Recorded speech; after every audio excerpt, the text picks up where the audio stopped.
Hi, I'm Kylie Hurt. I am a senior at K-State majoring in elementary education.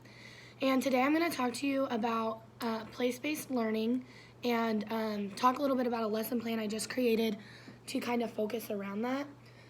So first, what is place-based learning? Place-based learning is basically just getting students out of the normal classroom and immersing them out into society. This can be done several different ways. You can take them to museums, you can take them on a field trip, you can get them involved in a project in the community. It's so broad, and often it's kind of underlooked. And place-based learning is a huge chunk that shouldn't be looked over.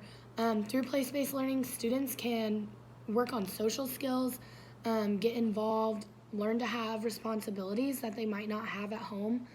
So it's a very awesome thing. And today I'm going to tell you about this lesson plan that I made. It is a lesson plan for social studies. More specifically, it's for second grade geography. Ideas under the main point of mapping. And mapping is actually a really awesome subject that you can expand on and cross-connect with other subjects. So for math, you can add in measuring and length and standard units and all of that good stuff. And you can always just add in a English language arts little curriculum standard in there as well. For this specific lesson, I have students will recall information from experiences or gather information from provided sources to answer a question.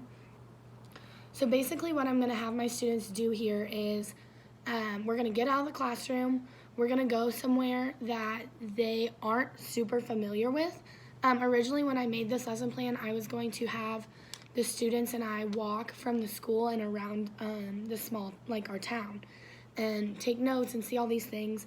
And as I was doing that, I didn't really like that as much because all students would be doing the same thing. They'd be doing the same walk, going to the same place. So I was thinking, and most elementary schools have their students go on a field trip to the zoo. And we've been learning a lot about field trips and how they need to have some actual concrete reason. And so I thought that for this specific lesson with mapping, we would go to the zoo. So what's going to happen is students are going to be grouped up, all mixed and mingled on development level. You don't want all of your strong kids in one group and all of your kids who might need a little extra help in another. So I have them mixed up, and what we're going to do is before class start, or before we go to the zoo, we're going to read the book that is called Follow the Map. And it's a very interactive book. I would read it aloud as a group read. And then students are going to be exposed to just explore this huge range of maps. I'll have maps printed out, maps of our city, maps of the zoo, and then an atlas. And students are just going to spend, 15 minutes looking through these maps, seeing what is on every single map, what is different between the maps. And on the whiteboard, we're going to compose a list of the 3 things that every single map had: a map key, symbols, and a compass rose. And so we're going to do that. There's a little video, a music video. It's called The Map Song, and another video called How to Make a Map. And then we're just going to discuss. This adds up to nearly an hour, so this isn't really a lesson plan that you're going to do all in one day.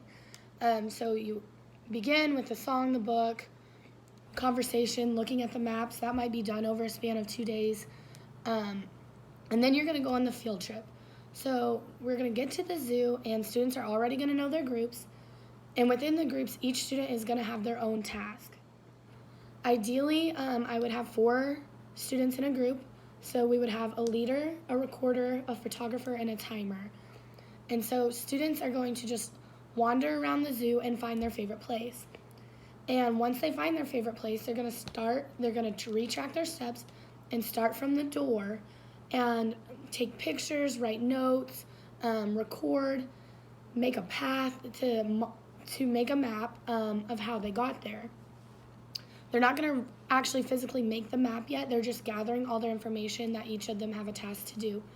And then we're all going to meet back after about 30 or 45 minutes, and we're going to talk about it. What was important? What did we decide needed to be on the map? Why? That kind of thing. They're going to eat lunch, and then they're going to create the map. Just a rough draft from the evidence they have all together. The whole group right there is going to start working on their map. After they have their first rough draft finished, they're going to be sent back out, and they're going to edit it. What's going on? What do we need to add? What isn't really relevant? All while this is going on, teaching staff is going to be walking around asking questions. Why did you choose that symbol? Why do you think it is significant? What might you add to make this transition from here to here smoother? That's a really long distance without instruction. Or would this map that you're making still help me in the dark? So just kind of things to get them scaffolding and in their zone of proximal development. So after they edit their map, we're all going to come back together. They have their final map piece, making sure they have the 3 key things, a map key, symbols, and a compass rose. And then they're going to switch. All the different groups are going to get a different new map, and they are going to use the other group's map and see if they can use it. When we're done at the zoo, we'll go back, and the end of the lesson, students are going to reflect on why maps are important. Was it hard to use, easy to use? What can we do to make it different?